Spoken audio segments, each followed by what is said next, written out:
Hello and welcome to the Sands of Time review channel. It is your host Sammy Thunder speaking, back at it once again with another one of my watch reviews. I just wanted to give a unboxing and initial impressions of one of my latest acquisitions, being the Tissot PRX in full PVD Gold, in quartz movement, in the 40 mils 40 mil diameter size. So here we go with an unboxing. So the new box that you get with Tissot is actually, it's a much more compact and smaller box, and compared to the last, the last iteration, or the old school boxes, we kind of have a new box where we have this new layout. So you get to see all the different building types. That was Tissot in the 1900s, all the way to the 20th century. So it's great to see that they're kind of offering some cool, unique, a nice, unique compact box, but you don't really get those books that kind of goes through the heritage of the of Tissot, the brand Tissot. So you don't really get that anymore. But we aren't really here for that. We are here for the Tissot PRX, and this here is one stunning watch. The Tissot PRX, and this is the 40 mil version that features a 39.5 mil length. So there's a 39.5 mil length and a width of, from here to here, 40 mils. So that's kind of some of the basic specs out of the way. One thing to note, and that's very prominent with integrated sport watches, or integrated bracelet watches, is the fact that we have a non-articulating link. So this is a fixed link here and a fixed link here. So we like to take the lug to lug from the non-articulating links to the end of the non-articulating link on the other side, and we get approximately 51 mils. And this is an issue that I've seen with many integrated watches, and that includes another one I have with me right now, is the Full Metal G-Shock. The Full Metal G-Shock has a non-articulating link, so it has a fixed link, so its lug to lug is quite long, but at least there's a bit of that. There is a bit of curvature to that, which is good, but I wouldn't recommend this watch here, the Full Metal G-Shock, to anyone with a wrist of less than 6¼ inch wrists. However, the Tissot PRX, it curves a bit, but not fully. So, but because it's a shorter lug to lug, I'd say this still works on wrists over 6 inches. So if you have over a 6-inch wrist, you should be fine with the 40 mil. But just for preference sake, you should probably opt for a 35 mil if you do think there's a need to do so. With the basic specs out of the way, actually, the last spec actually is the thickness. The thickness itself is 10.4 mils thick, and the reason it's thin is because it uses a quartz caliber. So this is a quartz movement, so it uses an ETA based quartz caliber, the ETA F06.115, which has a 5-year battery life, and you will know when the battery's close to depletion, as it will start to jump at intervals of 2 or 4 times per second. So you will know, that it's skipping, at least 2 or 4 ticks, and that's kind of the indicator that you have. So 5-year battery life, so you'll be changing the battery every 5 years, and that's one of the reasons why I opted for the PRX in quartz, is because it has a nice, I like the utility, and also because I actually own a Powermatic 80 movement from the brand Tissot, so I didn't really feel the need to actually purchase one. So that's the basic specs out of the way. There is a 35 mil gold version which features a sunburst dial. I much prefer the actual, the brushed dial that we have on this PRX, and I've seen this watch under the macro, and really it is a phenomenal watch. There's absolutely no let's say there's no dust or debris on the dial. So that's one thing you get when you purchase a Tissot, or just a Swiss watch in general, is you get some great finishing there. You have applied indices, which is great to see, and they're all loom filled, including the handset. So the hands and the indices are fully loomed. However, I will say that the loom is quite poor. I would say compared to Seiko Lumi Bright, this loom, I'd give it a 3 or 4 out of 10. So just a pass. It's sufficient, but not great. So that's one thing I kind of dislike about the watch, but I didn't buy it for the loom. I bought it because as a total package, the gold shimmering bracelet, the Gerald Genta design cues, the wrist presence is just great. And you have your signed crown here, which is great, and you have some form of complex finishing, with the case itself. So you have your first facet there, your second facet on the bezel, and then on the top there's another facet. So it's great to see. It is a simple case, but there are some very nice design executions which I appreciate on the watch.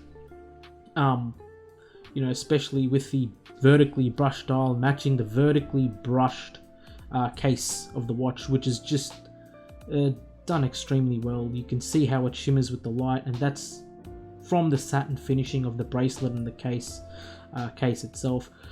So this is a full PVD gold case, so obviously it's not solid gold. And one reason why I purchased it is because I was kind of inspired by the Vacheron Constantin 222 release, which is a full solid gold integrated sport watch, taken back from its roots. So it is a reissue, and essentially the watch, it costed 102,000 Australian dollars. And I just don't have that much cash, and the retail price of this is 700. This is 700 Australian dollars, and it looks fabulous. It literally looks fabulous. It's finished extremely well. There's absolutely no issue I have with the watch. Sizing of the bracelet was actually very easy. So the bracelet uses a friction pin system, so it was kind of easy to swap out and remove links. I would personally, I think I would prefer having screw pins, but really the friction pin wasn't any issue. It was just easy to size. But for the extra security, I think screw pins would be great.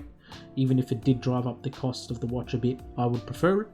But nonetheless, it's not really an issue, because it's just I'm just in awe with how good this watch is, and how it feels like a premium wristwatch. It feels if I were to get someone to have a look at my collection,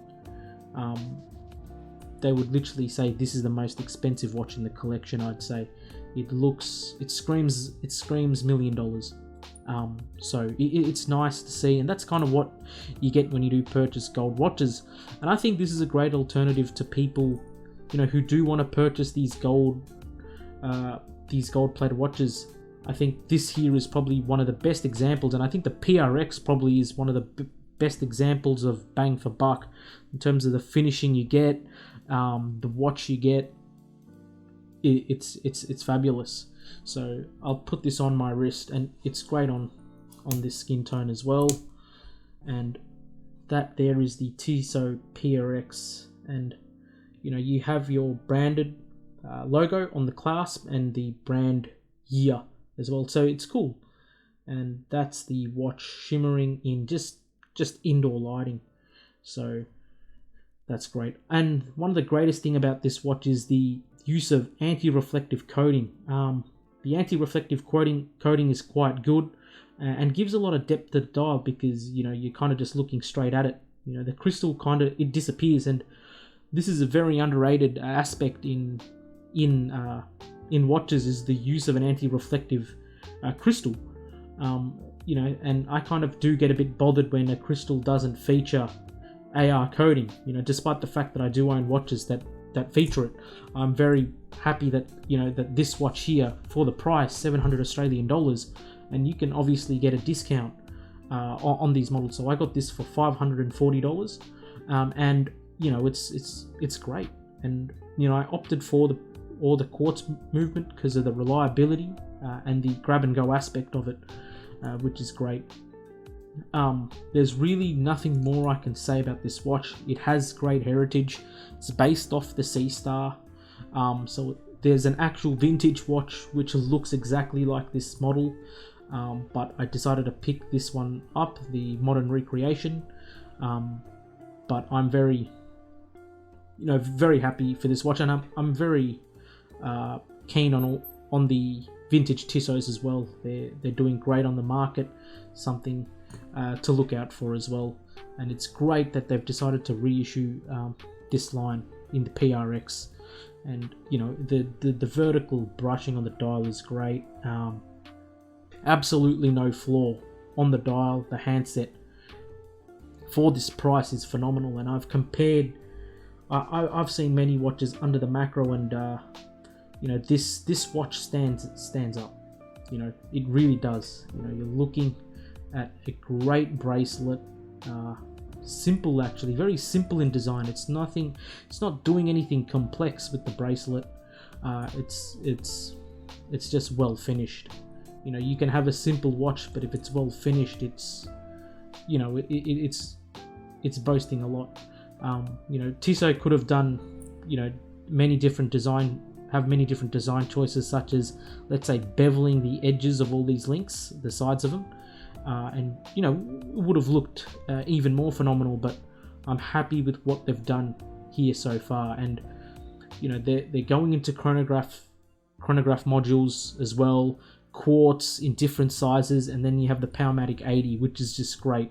And you can look at the case back, it's very similar circular brushing with a little bit of specs written on it. But the best thing here is that this bracelet has a quick adjust mechanism. So if I pinch these two, I can literally remove this bracelet and use a proprietary Tissot strap. So currently they're doing leather straps, but in the future, 100% I can see them doing some form of rubber strap, a sporty rubber strap. And there are already aftermarket watch strap manufacturers that are already doing their own straps for this lug design. So this watch here it's going to stand the test of time. It is I think this will be a timeless classic, and I'm great to having owned this watch. So if you're on the fence on a Tissot PRX, consider it. You know, $500, and you're literally getting amazing quality. I mean, you will be in awe with what you're looking at. And you know, I've looked at watches from Rolex, from Grand Seiko, Doxa, Jaeger-LeCoultre, countless brands, and I still think, you know, when I look at this Tissot PRX, it's standing its own ground. It's phenomenal. It's simple but phenomenal. So nothing really more I can say here. It doesn't feature a screw down crown. So it is 100 meters of water resistant, but no screw down crown. Obviously it hacks. Obviously no hand winding. It's a quartz caliber, and you have a quick set date. So with that, I guess, you know, it features a butterfly clasp as well.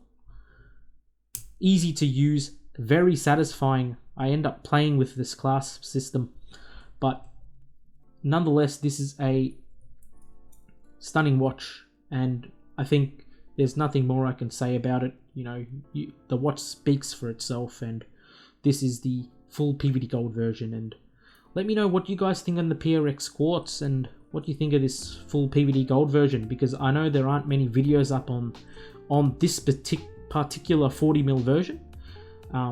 The one video I saw, I was actually very interested in his on why he picked this one up, and I had very similar reasons, and it was because we, you know, craved for something like the Vacheron 222, and I have it right here, and I'm very happy. So thanks for watching. It's the Sands of Time exiting. Peace.